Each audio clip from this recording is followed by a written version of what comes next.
तो यार solo levelling के साथ साथ एक और एनिमे सीरीज काफी ज्यादा हाइप में आ गई है और उसका नाम है ड्रैगन बॉल डायमा।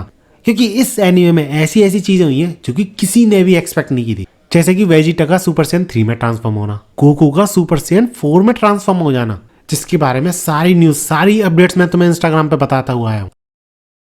अब इस एनिमे की वजह से to be specific recent episodes की वजह से काफी ज्यादा इंटरेस्ट आ गया लोगों को ड्रैगन बॉल में, और काफी सारे लोग मुझसे ड्रैगन बॉल काकुमी मांगा कवर करने कह रहे हैं। और क्योंकि इन दोनों ट्रांसफॉर्मेशन की वजह से मुझे भी इंटरेस्ट आ गया था इस एनिमे में। पहले नहीं देख रहा था मैं इस एनिमे को, लेकिन अब देखने लग गया हूँ। सो आई थॉट इस मांगा को कवर कर लेना चाहिए, जो कि स्टार्ट होती है ठीक dragon ball super Broly movie के बाद। So if you interested keep watching.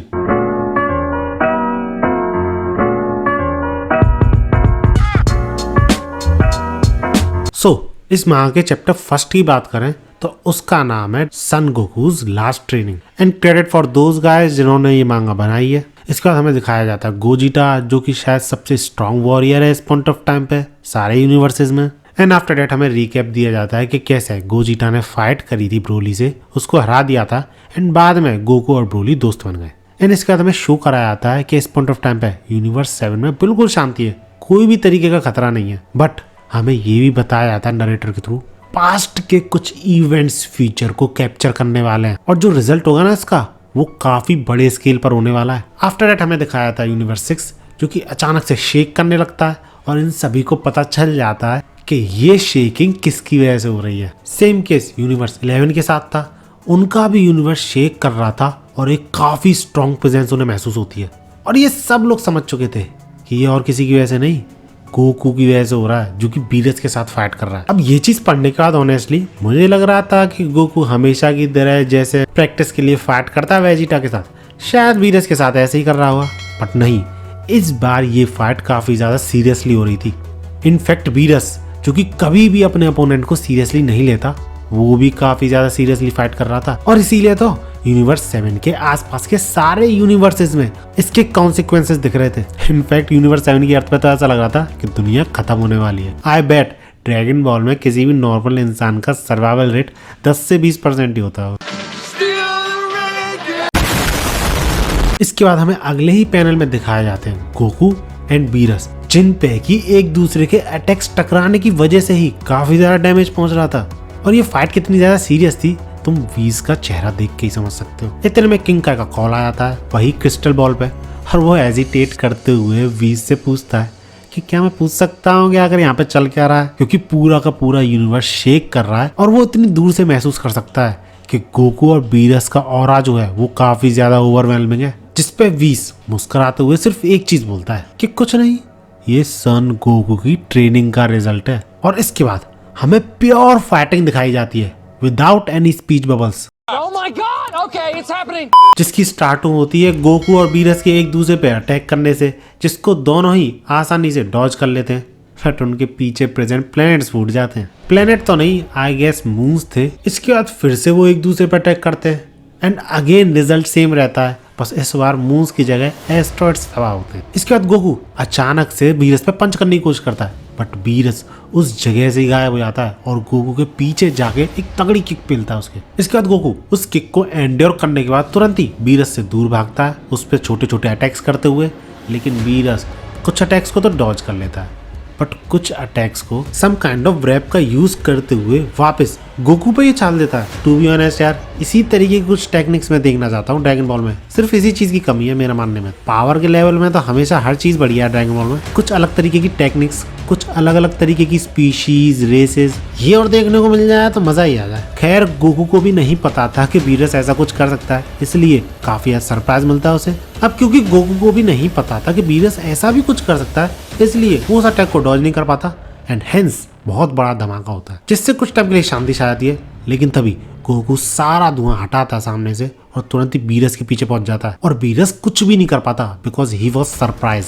अब ये मौका मिलने के बाद गोकू इसका पूरा फायदा उठाता है और बीरस पे पीछे से एक बहुत बड़ा अटैक करता है, जिससे दूर दूर तक काफी सारे मून्स एंड एस्ट्रॉइड्स तबाह हो जाते हैं और बीरस दूर उड़ता हुआ जा रहा होता है। अब क्योंकि गोकू ने इतना ज्यादा डैमेज लेने के बाद इतना बड़ा अटैक किया था, तो उसे थोड़ा बहुत रुकना पड़ता है। और तभी अचानक से उसका ध्यान हटते ही उसके सामने बीरस का हाथ पहुंच जाता है जो कि इसके पूरे चेहरे को जकड़ लेता है और दूसरे हाथ से बीरस एक पावरफुल एनर्जी का गोला बनाता है और गोकू को टू बी स्पेसिफिक उसके सर को उस एनर्जी के गोले से तबाह करने की कोशिश करता है। लेकिन ये सब करने में टाइम लग जाता है और गोकू वहां से भाग के निकल लेता है।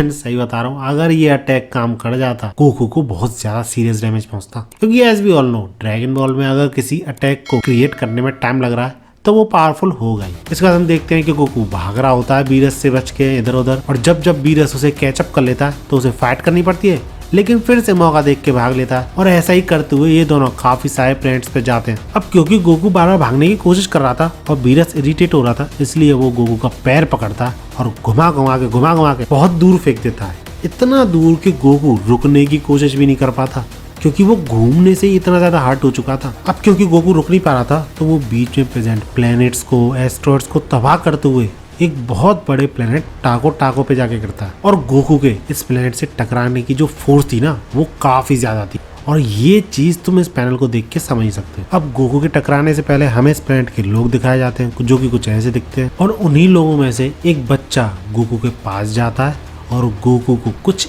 ऐसी हालत में देखता है। और इस मांगा की डिटेलिंग कितनी अच्छी है तुम इस पैनल को देख के समझ सकते हो, क्योंकि जब बीरस तैयार कर रहा है अपने अटैक को तो सामने प्रेजेंट प्लेनेट पर गोकू के गिरने की वजह से जो धमाका हुआ है उसके साइंस साफ दिख रहे हैं। इसके बाद हमें दिखाया था गोकू जो कि अनकॉन्शियस हो चुका था, बट इतना बड़ा बीरस का अटैक महसूस करने के बाद होश में आता है और खड़ा होते ही उस बच्चे से वहां से भागने की बोलता है। अब टू बी ऑनेस्ट मुझे ये चीज समझ में नहीं आई, इतना बड़ा अटैक है ये, लिटरली सूरज जैसा दिख रहा है, इस अटैक से बच के ये बच्चा भागे कहाँ। अब शायद अगले ही पल गोकू को ये चीज समझ में आ जाती है और वो उस प्लेनेट से भागकर उसके मून पर जाने लगता है, मन ही मन ये सोचते हुए कि आखिर एक फाइट की वजह से ये लॉर्ड बीरस पूरे के पूरे प्लेनेट को क्यों उड़ाना चाह रहा है। और इतने में ही गोकू रियलाइज करता है कि उसके पैरों से कुछ चिपका हुआ है, और वो चीज थी वही बच्चा जो कि डर की वजह से गोकू से चिपक गया था।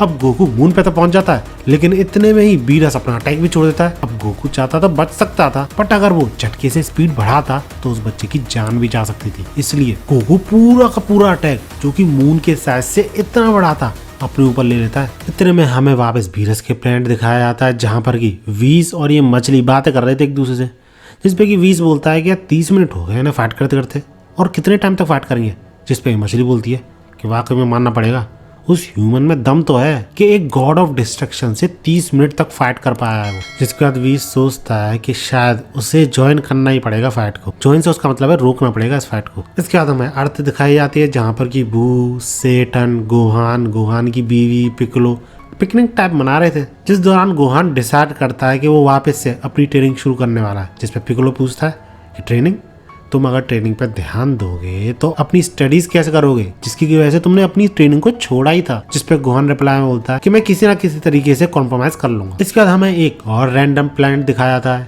जहाँ पर कि वेजिटा ट्रेनिंग कर रहा था, बट इस ट्रेनिंग को करते हुए वेजिटा रियलाइज कर चुका था कि उसकी पावर्स किसी भी तरीके से नहीं बढ़ रही है, एक तरीके से उसकी ग्रोथ स्टेबल हो चुकी है और ये सारी ट्रेनिंग्स यूजलेस बनती आ रही है। एंड आफ्टर दैट हमें वापस गोकू दिखाया जाता है जो कि बहुत बुरी हालत में था, लिटरली बंदे की पीठ की पूरी खाल उधड़ चुकी थी और उसकी सारी मसल्स क्लियर दिख रही थी। और मैं तो ये सोच रहा हूँ कि यार इस पैनल को बनाने में कितना टाइम लगा हो। और जब गोकू पूछता है कि अपने मजे के लिए पूरी की पूरी सिविलाइजेशन को खत्म करने की कोशिश क्यों कर रहे हो, हम फाइट ही तो कर रहे हैं, नॉर्मल तरीके से भी कर सकते हैं। तो इस पे वीरस हंसते हुए बोलता है कि यार मैं अपना काम ही तो कर रहा हूँ, गॉड ऑफ डिस्ट्रक्शन का। इसके बाद गोकू बेहोश हो जाता है और हम सबको इंक्लूडिंग वीरस ऐसा ही लगता है कि गोकू हार चुका है। इसलिए वीरस बोलता भी है कि सही में काफी तगड़ी फाइट दी तुमने, इवन गॉड्स भी मुझे इतनी तगड़ी फाइट नहीं दे पाते। इसके बाद हमें एक और अनबिलीवेबल पैनल दिखाया जाता है जिसमें कि गोकू सारी चीजें सोच रहा होता है अपने पास्ट की, कहाँ था वो और कहाँ पर पहुंच चुका है। जिस दौरान एज ऑलवेज वो अपने फ्रेंड्स को याद करता है, उनकी कई बातों को याद करता है, उनके सपोर्ट को रियलाइज करता है। और इस वक्त गोकू कुछ ऐसी स्टेट में था जो कि उसे काफी ज्यादा अच्छी लग रही थी। अब आई डोंट नो हाउ, ऐसा क्यों है, बट फिजिकली नहीं तो मेंटली तो गोकू ऐसी ही स्टेट में था, काफी ज्यादा काल में था। और इसके तुरंत ही बाद हम देखते हैं गोकू को अल्ट्रा इंस्टिंक्ट यूज करते हुए, not a complete one but हाँ इनिशियल स्टेज वाली अल्ट्रा इंस्टिंक्ट यूज कर रहा था गोकू, जिसकी हेल्प से गोकू सबसे पहले तो उस बच्चे को उसके प्लेनेट छोड़ता है और वापस एक मून की तरफ जाने लगता है। और ये सब गोकू इतनी तेजी से करता है कि बीरस को कुछ करने का या फिर कुछ बोलने का मौका तक नहीं मिलता। एंड आफ्टर दैट गोकू उस मून का यूज करके और आसपास प्रेजेंट प्लैनेट्स का यूज करके एक अटैक तैयार करता है जो कि दिखने में एक बहुत खतरनाक ड्रैगन जैसा लगता है, और ये अटैक गोकू वीनस पे छोड़ देता है। अब इसके बाद क्या होता है वो हम अगली वीडियो में देखेंगे। बाकी ये वीडियो अच्छी लगी तो लाइक जरूर करना, क्योंकि इस वीडियो पर रेस्पॉन्स आने पे ही अगली वीडियो आएगी। टारगेट रखते हैं 5 के लाइक्स का। जैसे ये टारगेट कंप्लीट हो जाएगा अगली वीडियो तुरंत ही आ जाएगी। बाकी ऐसी वीडियोस के लिए मेरे चैनल को सब्सक्राइब कर सकते हो, इंस्टाग्राम पे जाके फॉलो कर सकते हो न्यूज रिव्यूज एंड अपडेट्स के लिए। मिलते हैं अगली वीडियो में। भागो।